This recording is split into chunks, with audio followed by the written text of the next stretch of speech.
I don't know where you are right now, but would you have thought I'd turn out this way? Did you think about my future when you looked into these big browns 15 years ago? If you could turn back time, would you have thought of something new to say? Oh no, wait, I get it. Gay wasn't a thing to you, because I was just a stupid little kid. A doll you could make up, dress down, and fuck up, without even realizing how.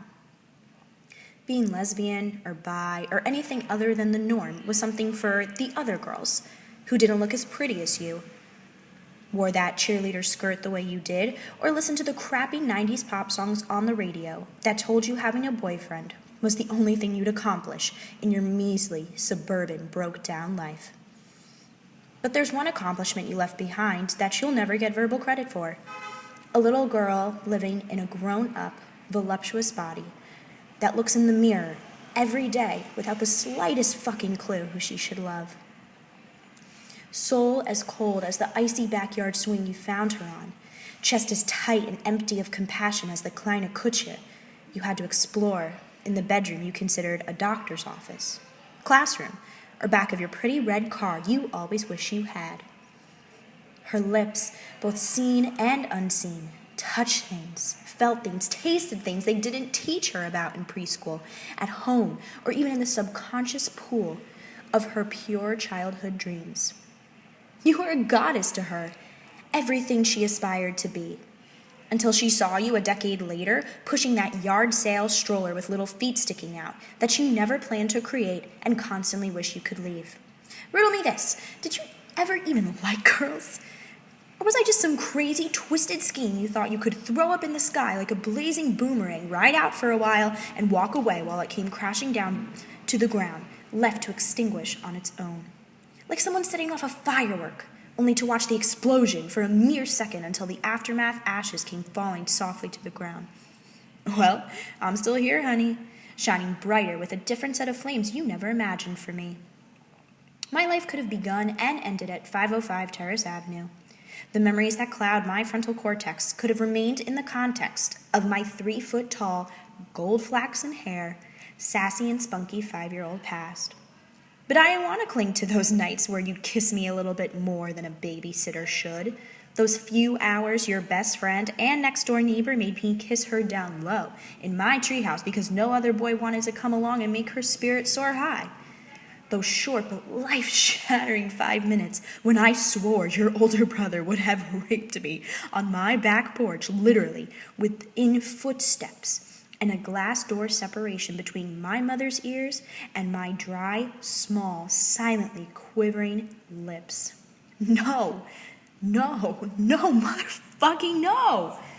I know so many others, just like me, who thought the only way to cope was fucking every guy that came along until fate brought them a fetus they could or would not abort. Shove that needle a little further into their veins until it dripped the love they never received. Or go out every day covering up the trillions of lines on their wrists, inner thighs, and stomach that tally more than the bike lane paths drawn on that grossly huge map we read on our first day in Amsterdam. My life could have been a big pile of nothing. But my pain is my purpose. My struggle can be muffled.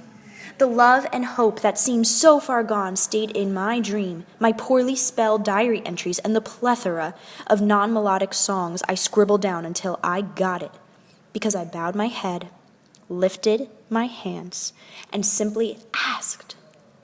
I still get chills up and down my spine when I run into you without recognition, hear your name, or go to sleep and reform, rehear, and relive the apparently repressed memories you imposed upon me. The terrible childhood years you gifted me, yet I always shed tears of joy knowing the pain inflicted upon my body, mind, and soul are the most blissful things I learn, try, and love now. They make me whole. My identity never stopped budding, wasn't buried in the backyard of that run-down house I finally escaped, but continually circles, like the kickball we used to play with, the hula hoop you taught me how to use, and the garbage can lid-turned sled we used every snowfall on our favorite hill. My name means leader and greatness. It's turned into the person you made me, an ally beyond the small, dark, hopeless alley I could have vanished into a long time ago. You brought me to this moment, sharing my story in the self-proclaimed most open-minded, gay-friendly country in the world, amongst 22 other beautiful souls who may have suffered the same kind of pain at the hands of someone as confused, misunderstanding, and naive as you once were. But we're still here. And this is something I'll make sure everyone hears. For all the other scared, scarred, broken, misjudged, and hopeless little girls who may be boys, who may like girls, who may like boys, all at the age of 5 years. My words will emancipate their fears. My small hands in this dance will metaphorically wipe their tears. My joy and bliss will raise a toast to their success and self-awareness that is sure to come as long as they believe it will. Cheers.